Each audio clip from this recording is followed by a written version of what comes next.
आज हम स्टार्ट करेंगे रिव्यू। रिव्यू में सबसे पहला है स्पेलिंग एंड ग्रामर, रिसर्च, थीसर, ये सारे ऑप्शंस आ रहे हैं आपके, जिसमें पहला है आपका स्पेलिंग एंड ग्रामर। इसको समझने के लिए मुझे कुछ स्पेलिंग एंड ग्रामर मिस्टेक यहाँ पे करनी पड़ेंगी।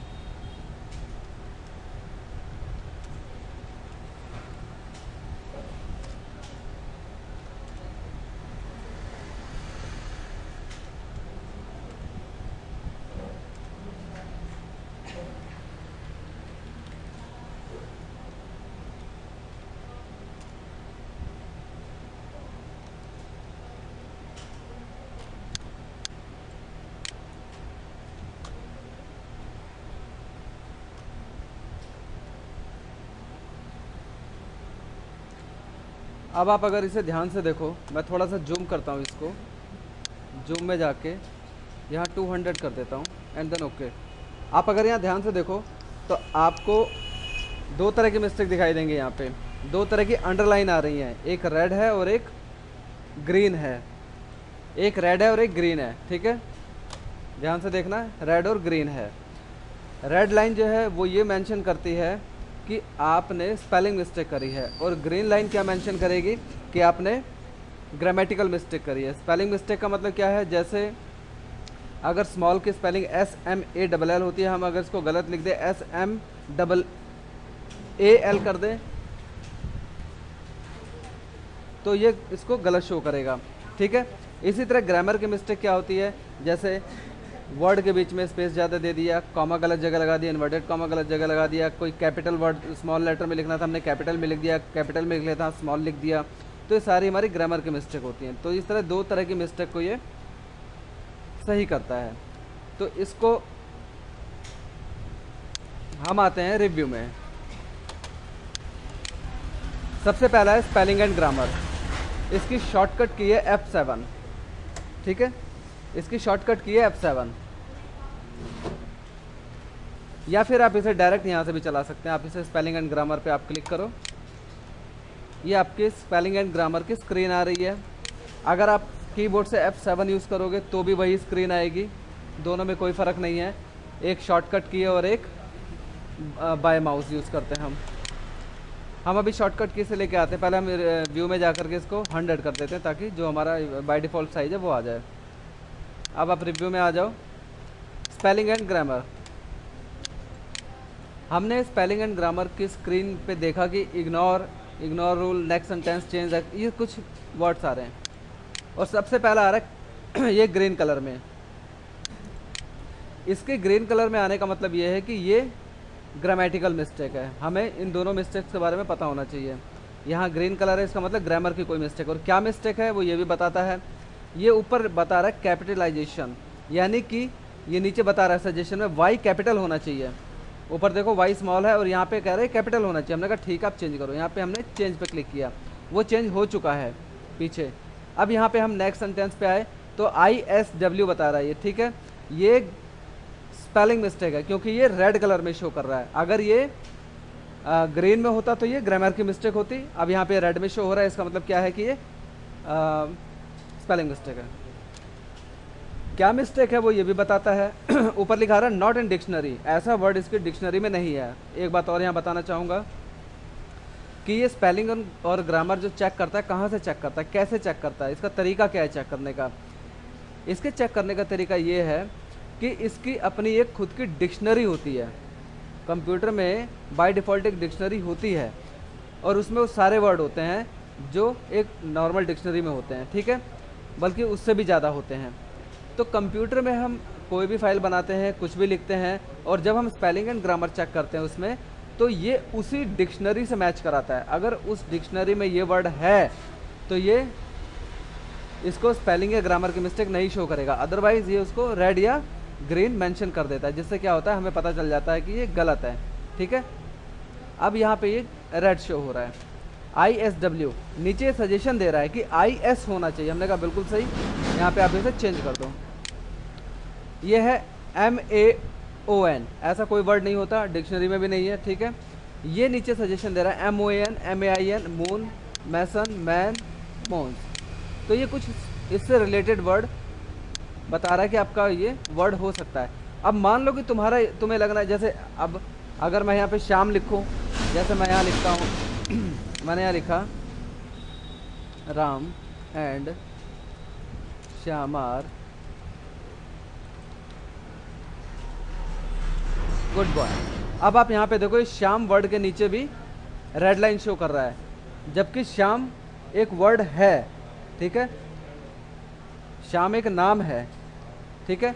तो अब यहाँ पे रेड लाइन ही क्यों शो कर रहा है? बिकॉज ऑफ डिक्शनरी में ये वर्ड नहीं मिलेगा आपको। डिक्शनरी में वही वर्ड मिलते हैं जिनकी कोई मीनिंग होती है, और श्याम एक नाम है, इसका कोई मतलब नहीं निकलता, ठीक है। तो इसी तरह आप F7 से जब चेक करेंगे तो श्याम यहाँ पे रेड लाइन आ रही है। अब इससे रिलेटेड देखो, ये सारे वर्ड दिखा रहा है कि आपका ये वर्ड हो सकता है, ठीक है। इसलिए कुछ वर्ड ऐसे होते हैं जैसे जो नाम होते हैं या कुछ, तो वो एक्चुअली में हमारे लिए सही होते हैं, लेकिन कंप्यूटर के दृष्टिकोण से देखा जाए तो वो गलत होते हैं, क्योंकि कंप्यूटर एक साइंटिफिक मशीन है, वो अपने रूल्स पे चलती है। अब आप इसे यहाँ पे क्या करोगे? इग्नोर करोगे, चेंज नहीं करोगे, आप इसे इग्नोर करोगे। इग्नोर कर दिया आपने, ठीक है। अब हम आगे बढ़ते हैं, नहीं कैंसिल करो, दोबारा से F7 चेक करते हैं। अब देखो, अब यहाँ पे आ गया हम are, Ram and Shyam are good boy. ये हमें कह रहा है सब्जेक्ट वर्ब एग्रीमेंट। यहाँ पे ये ग्रीन कलर आ रहा है, ठीक है। ये कह रहा है कि आप इसको इज में बदलो, ठीक है। तो ये ग्रामेटिकल मिस्टेक बता रहा है, और वो मिस्टेक क्या है? सब्जेक्ट वर्ब एग्रीमेंट, ठीक है। हम कहते हैं इग्नोर करो। अब यहाँ पे आ गए हम, ये रेड कलर में आ रहा है, नीचे सजेशन दे रहा है, और ऊपर बता रहा है नॉट इन डिक्शनरी, डिक्शनरी में नहीं है। अगर आप इसी वर्ड को ऐड टू डिक्शनरी कर दोगे तो ये वर्ड कंप्यूटर की डिक्शनरी में नेक्स्ट टाइम ऐड हो जाएगा। जैसे कि अभी श्याम वर्ड पे ये रेड लाइन शो कर रहा था, तो मैं अगर श्याम वर्ड को ऐड टू डिक्शनरी कर दूं, यहाँ पे जो लिखा आ रहा है ऐड टू डिक्शनरी, तो वो श्याम वर्ड उसकी डिक्शनरी में ऐड हो जाएगा, कंप्यूटर की डिक्शनरी में। और नेक्स्ट टाइम जब तुम श्याम वर्ड लिखोगे तो वो उसको गलत नहीं बताएगा, सही बताएगा, ठीक है। आप ignore, ignore all, ignore once, ignore all, ignore once का मतलब एक एक करके इग्नोर करोगे आप, इग्नोर ऑल का मतलब ये एक बार में सब इग्नोर कर देगा। इसी तरह आपका ऐड टू डिक्शनरी हो गया, वर्ड आप डिक्शनरी में ऐड कर दोगे तो नेक्स्ट टाइम उसको गलत नहीं बताएगा। चेंज, आप नीचे दिए सजेशंस में किसको चेंज करना चाहते हो, कौन सा वर्ड लेना चाहते हो, वो चेंज, चेंज ऑल में वो एक बार में चेंज कर देगा सारे। हम इसको इग्नोर करते हैं। नेक्स्ट आया, ये सजेशन दे रहा है एक्स्ट्रा स्पेस, यहाँ ये बता रहा है दिस इज द, ये कह रहा है यहाँ पे स्पेस तुम्हारा एक्स्ट्रा आ गया है, तो हमने कहा ठीक है आप चेंज करो, उसने स्पेस को कम कर दिया है। यहाँ बता रहा है पंचुएशन की गलती है, नीचे सजेशन भी दे रहा है ये, हमने कहा ठीक है चेंज करो। यहाँ एक्स्ट्रा स्पेस का बता रहा है ये, क्योंकि ये सारे ग्रीन में आ रहे हैं, ग्रामेटिकल मिस्टेक है, चेंज कर दो। यहाँ भी ग्रामेटिकल मिस्टेक है पंचुएशन की, चेंज करो। एक्स्ट्रा स्पेस बता रहा है ये, चेंज करो आप, change change change. Change all का ऑप्शन खैर इसमें नहीं आ रहा है, इसलिए हमें यहाँ पे एक एक चेंज ऑल कर दो, यहाँ पे चेंज ऑल, फिर एक एक करके आप कर सकते हो इस तरह से, चेंज ऑल।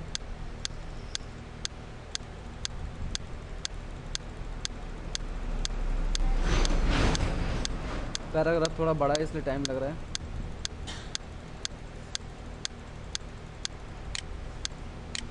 ठीक है,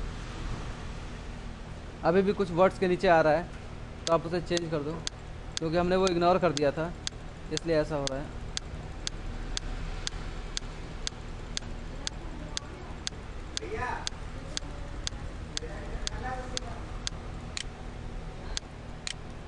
यहाँ पे इसको चेंज करते हैं। अब देखो कहीं भी रेड या ग्रीन नहीं है, ठीक है। ये आपका था स्पेलिंग एंड ग्रामर। इसके बाद है आपका थीसर। थीसर होता है हमारा मिलते जुलते शब्द को ढूंढने के लिए। आप इसमें कोई भी वर्ड टाइप करो, वो ये थीसर क्या करेगा, थीसर उससे मिलते जुलते सिमिलर वर्ड्स ढूंढ देगा। जैसे हम करते हैं एसएमएड स्मॉल, आप यहाँ पे क्लिक करो गो पे, आप देखो लिटिल, मिनट, टिनी, ये सारे वर्ड इसने ढूंढ दिए हैं। अगर मैं यहाँ पे टाइप करता हूँ कंप्यूटर, आप यहाँ पे क्लिक करो, ये देखो processor, CPU, main frame, super computer, work station, PC, laptop, notebook, ठीक है। तो इस तरह से ये मिलते जुलते वर्ड अगर तुमने ढूंढे, मान लो तुम कोई स्टोरी लिख रहे हो इंग्लिश में, तो तुम्हें एक ऐसा वर्ड आ गया हिंदी में कि तुम्हें उसकी इंग्लिश नहीं पता, तो तुम उससे मिलता जुलता कुछ भी टाइप कर दो, तो कंप्यूटर क्या क्या क्या करेगा थीसर, वो उससे मिलते जुलते बहुत सारे वर्ड दिखा देगा। ठीक है, तो ये होता है थीसर। ट्रांसलेट में एक्चुअली में क्या होता है कि आप कोई भी वर्ड अपना ट्रांसलेट कर सकते हो। जैसे कि आपने यहाँ पे लिखा है स्मॉल, ट्रांसलेशन, ठीक है ना, आप ट्रांसलेट करो इस किस में, फ्रॉम यूएस की इंग्लिश से किस में, फ्रेंच में करना है। अब देखो इसने फ्रेंच में कर दिया यहाँ पे। इसी तरह वो लैंग्वेज, मान लो तुम हिंदी में करना चाहते हो, नेक्स्ट, देखो इसने किया नहीं। इसमें वो लैंग्वेज एक्चुअली में इंस्टॉल होनी चाहिए, सबसे बड़ी बात ये है। ठीक है, देखो हिंदी तो है इसके अंदर, आप देखो यहाँ पे मैंने यहाँ स्मॉल टाइप किया, ट्रांसलेशन पे यहाँ पे क्लिक हुआ पड़ा है, इंग्लिश, ठीक है। अब आप यहाँ देखो टाइप किसमें, फ्रॉम में इंग्लिश आ रहा है और टू में हिंदी आ रहा है। ध्यान से देखो आप, फ्रॉम में इंग्लिश आ रहा है, टू में हिंदी आ रहा है, ठीक है। तो यहाँ पे इसने माइक्रोसॉफ्ट ट्रांसलेटर ने यहाँ पे इसका छोटे, स्मॉल का मतलब छोटे। अब आप देखो यहाँ पे अगर हम यहाँ पे लिखते हैं कंप्यूटर, आप यहाँ पे क्लिक करो,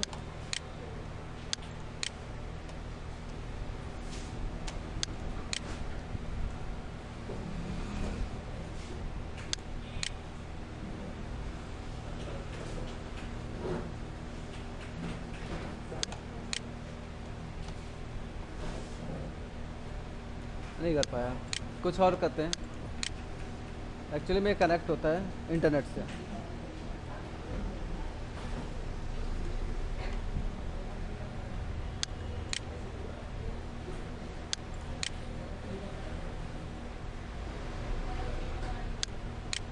यहाँ पे आप क्लिक करो,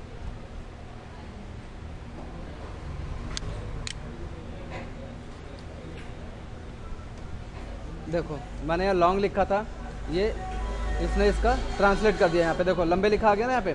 तो कुछ वर्ड ऐसे हैं जिनको ट्रांसलेट कर रहा है, ठीक है ना। इसी तरह हम लिखते हैं यहाँ पे,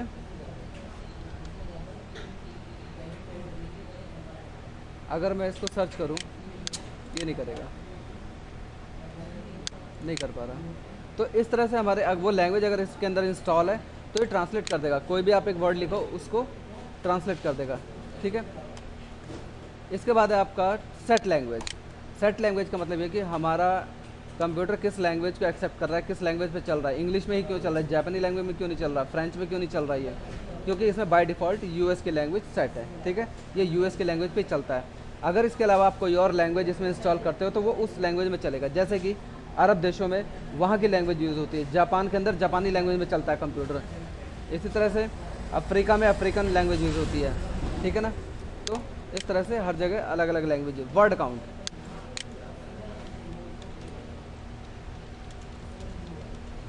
मैंने वर्ड काउंट पे क्लिक किया। अब ये पूरी डिटेल देता है, क्या, पेज, एक, वर्ड, तीन शब्द हैं, 1 2 3। कैरेक्टर, अक्षर गिने जाए तो 9 है। अक्षर विद स्पेस, कैरेक्टर अगर स्पेस के साथ गिने जाए, दिस और इज के बीच में, इज और द के बीच में जो स्पेस है, इस तरह से गिना जाए तो ये 12 है।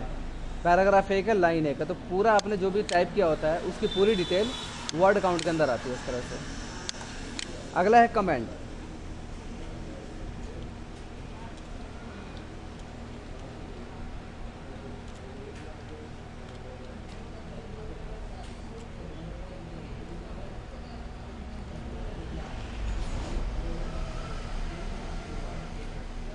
अब हम कमेंट देते हैं। कमेंट का मतलब ये होता है अगर किसी लाइन पे कोई कमेंट दिया हुआ है, देखो आप कमेंट कैसे दोगे, आप लाइन को सिलेक्ट करो, जिस लाइन पे आपने कमेंट देना है, जिस वर्ड पे कमेंट देना है, जिस हेडिंग पे कमेंट देना है, आपने वो सिलेक्ट करना है।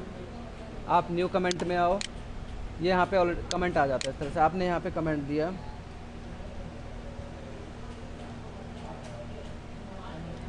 कुछ भी लिख दिया आपने, ठीक है। इसी तरह आप इस लाइन पे कमेंट देना चाहते हो, आप इस लाइन को सिलेक्ट करोगे।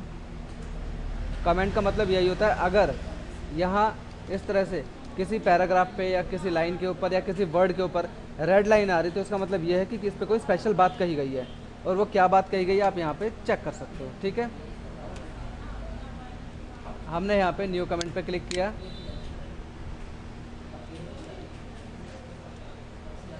ये हो गया। तो ये 2 कमेंट हमने दे दिए, ठीक है। और भी कमेंट दे सकते हो आप इसमें।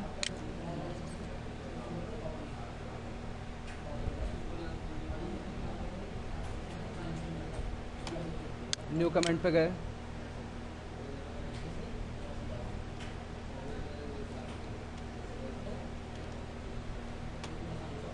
एक कमेंट और दे देते हैं यहाँ लास्ट वाली लाइन पे। ये हमने सिलेक्ट किया इस तरह से, और न्यू कमेंट में जाकर के कमेंट दिया हमने।